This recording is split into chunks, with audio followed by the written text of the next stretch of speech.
Thanks, Adam. It's great to be here with you today on your second conference. I understand last year was 1 day and this year's 2 days, so it shows you the fast-changing world we live in and the importance of hydrogen all around. I am, in fact, the Minister for Exports in the Department of Business and Trade, and obviously this is a wide-ranging topic. With BEIS now being split into two departments, you've obviously got the Department of Energy, Department of Trade. A lot of the detail obviously is in DESNES, but from a trade point of view, I think we need to think of it in a balanced way between our export opportunity in this field, as well as actually fulfilling our own domestic needs. So it's great to be here today, and can I start by wishing Bosch huge congratulations on their milestone 125th anniversary in the UK. And when the modest Magnetis Sims Bosch sales office first opened in London back in 1918, I'm pretty sure Robert Bosch would not have assumed that this would have grown to this level today, with sales topping 3 billion in the UK and Ireland alone. And as we've just heard from Angela, whether it's cooking or cleaning, doing a bit of weekend DIY or driving the kids to school, Bosch products are everywhere in the UK and trusted by millions of Brits here in our homes and in our hearts. And in turn, you have invested in us, growing your UK staff to more than 6,000. Employing £500 million into the country in the last 18 months. And that's a fantastic vote of confidence in the UK. And who knows what the next 125 years brings, but Bosch will continue to embrace the lives and livelihoods of Britons up and down the country. So turning now to hydrogen and the UK government's approach to hydrogen. Obviously, we're here to talk about the enormous opportunities presented by hydrogen in our quest to decarbonise. And as many of you know, UK was the first major economy to legislate for net zero greenhouse gas emissions by 2050. And we're clear that a thriving low carbon hydrogen sector is critical to achieving that goal, which is why in 2021, UK government published its first ever hydrogen strategy. And that started by setting out an aim to create 5 gigawatts, and now, of course, upgraded already to 10 gigawatts of low-carbon hydrogen production capacity by 2030. And the intention here is to support multiple production techniques in order to meet that ambition, both green and blue hydrogen. In March this year, the government went further, delivering a Powering Up Britain power policy package. And apart from other things, the first 15 winning projects to receive full financial support from the 240 million Net Zero Hydrogen Fund will be coming through, as well as we've announced our intention to open 2 further hydrogen funding rounds in 2023. And this is because UK government is committed to creating this hydrogen revolution. And the benefits of hydrogen go obviously way beyond decarbonisation itself, as we've already heard. Very vividly this morning, it's about cleaning up and greening up our industrial processes. Unlocking the potential of hydrogen will allow us to develop more sustainable supply chains and boost our energy security. And of course, along the way, create jobs and enabling economic growth in the process.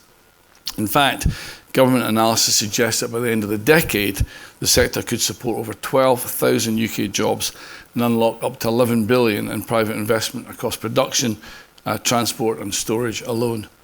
So we want to see every aspect of the hydrogen economy grow: demand, production, networks and storage. But we know we can't do this, to create this revolution alone, which is why when we were hosts of COP26 in Glasgow 21, we brought together government and business leaders from around the world, convincing 33 countries to sign up to the Hydrogen Breakthrough, a commitment to ensure that by 2030, affordable, renewable and low carbon hydrogen is available around the world. Turning to the strength of the UK-German partnership in this area, obviously to succeed we need the boldness and energy of investors, the skills and expertise of industry, and of course the ambition and support of like-minded international partners. And Germany is right at the top of that list. And the case for intensifying our relationship on hydrogen is compelling. UK-German cooperation is, of course, already deep and strong across the economy, from areas as diverse as life sciences, automotive, business services, all driven by our shared commitment to open economies and the exchange of ideas, skills and expertise that fuels progress. And in fact, Germany was UK's second largest trading partner last year, with total trade between us topping £138 billion. That's around the same GDP if you combine Albania, Estonia, Slovenia and Tunisia combined. So more than that, our businesses are pushing the boundaries of change across a range of fields, from tech to telecoms, artificial intelligence to automation.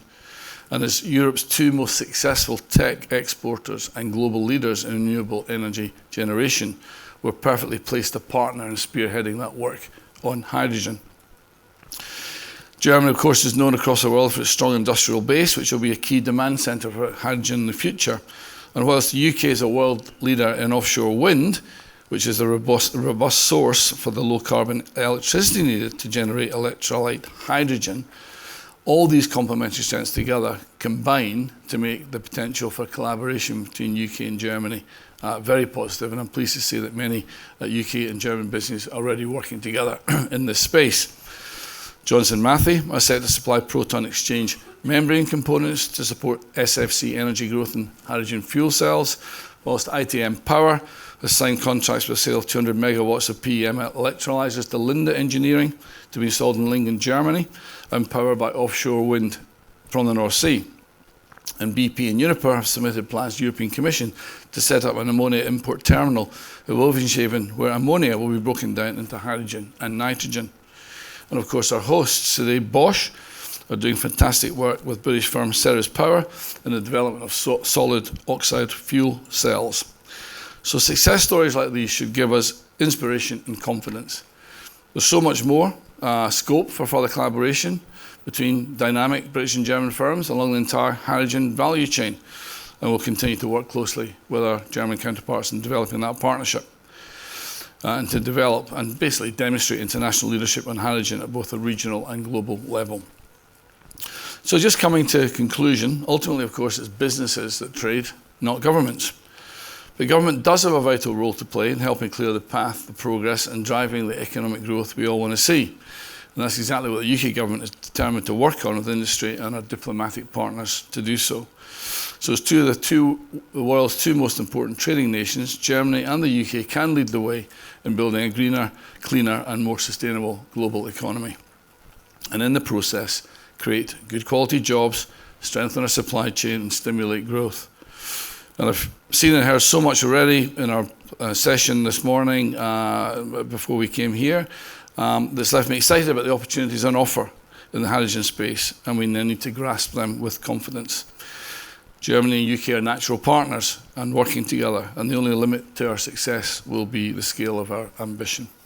So with that, I say thank you and good luck with your two-day conference.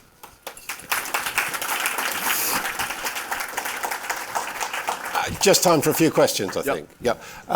There are some microphones, so please put your hand up, wait for the microphone and identify yourself and brief questions, please. No one? Yeah, there we are. Sorry, Thank you, Minister, for the speech. Very, very inspiring. I'm wondering, from your perspective, what can business and industry jointly do to help you and support you in this agenda? So I think the most important thing, we touched on this in our breakfast session, is actually that the science and technology that exists in the business community actually will unlock this and has the solutions to this. There then is an interface with the public. And in a way, government is perhaps the middleman in that. And I would say that, yes, there's departments of energy, there's departments of agri, there's departments for everything. But actually, to make this work, I think the community here needs to be pushing ideas up to the policymakers and always looking for where the traps are or the unintended consequences. We need to make sure that this is practical, it's economical, it works for the public, but it also is we have a balanced scorecard and it's economical. So I think there is a good collaboration there, but I would just encourage all of you to be vocal and to push the agenda because you've got the answers. I was wondering from your export hat, where do you see hydrogen in this country playing a role in exports from this country? Well, because we've pushed so hard into the whole renewable piece in the UK, I mean, that's a key component, obviously, to the whole hydrogen argument. There's two sides to this coin. There's one is, how do we decarbonise our own domestic economy? The other is that we have a lot of science and technology in this country that we can export around the world. And as the whole world wants to decarbonise, we surely have an export opportunity to do that, to help others get there. And perhaps that piece is perhaps less heard than the first piece, which is all about decarbonising our domestic economy. So anything specific that you're thinking of at the moment? Yes, I think that we've got a whole series of initiatives with, including through to the universities, including with the export programme with SMEs, especially in the supply chain, where we need to boost the supply chain. The supply chain for the SMEs cannot just be necessarily sustained only by the UK requirement, but it should actually be the opportunity to get global opportunities, and that will build a stronger supply chain for us. And on the other hat, Scotland, what about the role of Scotland in Hydrogen for Life? Well, the UK can't. Well, we always say to the Scots that we've got 8% of the population, 33% of the geography. Whatever we do, it has to be, we punch above our weight. So we're doing 25% of wind for the UK. Remote communities that used to be considered remote, like Orkney and Shetland, are now central communities. They're now generating all this wind power. Hydrogen is right up there at the top of it. And the Net Zero Technology Centre in Aberdeen, I'll encourage you to go there, are a great advocate for this internationally on the whole agenda for hydrogen. So you can't do it without Scotland. I'm sorry about that. And Ange, have you got a question? Yeah, I mean... Oh, wait for the microphone, we'll just bring it up. Here we come.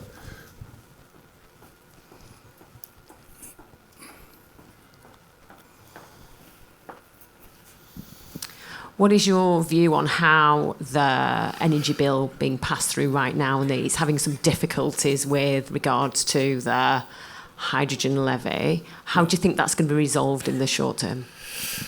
Well, within the energy, what's interesting being in the Parliament as a parliamentarian, I mean, obviously I'm a business guy that's come into politics, and watching these bills go through, where it's actually very encouraging, I think, on behalf of the public, is within the parliaments, whether it's in the Commons, whether it's within the Lords, there are voices that speak across a whole range of interests. Business wants to get things done and wants to get things done quickly. The role of the parliamentarians effectively is to hear the different voices, which sometimes would seem to get in the way. But the point is we need a balance, and we need balanced policy, and that needs to happen. So we're pushing hard to push this through, but the parliamentary process is designed entirely to do that, to accommodate all views. So where does that leave us, do you think? Well, the government's committed to pushing through the bill, but along the way there's a lot of alternative views being put, and that's the process, right? So we don't know whether there's going to be a hydrogen levy or whether it be dropped. You can't say at this stage. No.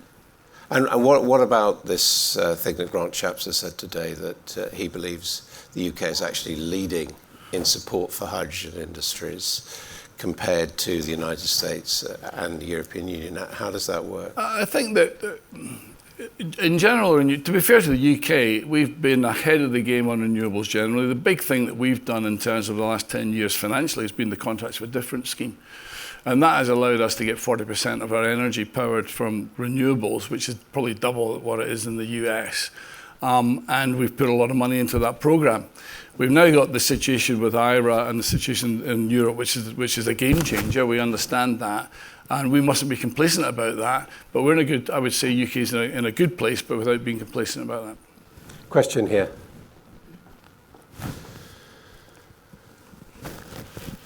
Thank you. Peter Harrison, Centrica. You mentioned the work that BP and Uniper are doing at Wilhelmshaven to enable import into Germany. Have you had any thoughts from a government perspective about the import opportunity for the UK in terms of, for example, low carbon ammonia being an opportunity to bring cost competitive hydrogen into the UK to enable the decarbonisation? Yes, I think that's the point, is that within the Energy Department, all of these options are available. It will be a balanced scorecard, and these are live conversations, and we can pick that up with you offline if you want to know more about that. Was there a question down there? Yes, just there. Thanks. It's Megan with Automotive World. Can you talk a little bit about the potential for hydrogen in transport, either in an internal combustion engine or a fuel cell, and what the government would like to see in terms of that?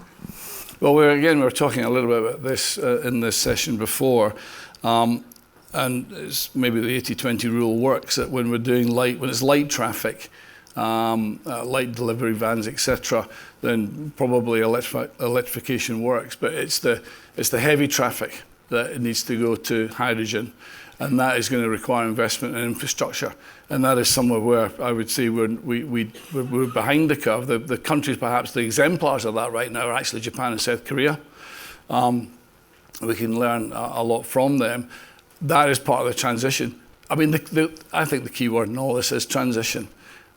We have all the skills to do this. It's going to take a bit of time. Everybody's in a hurry, yes, but we will certainly get there. In certain areas, we're further ahead. For example, with the whole renewables, the wind power, we're ahead. On this particular infrastructure, we know that we're behind and we have to catch up. Okay, last chance. Yes, lady right at the back there.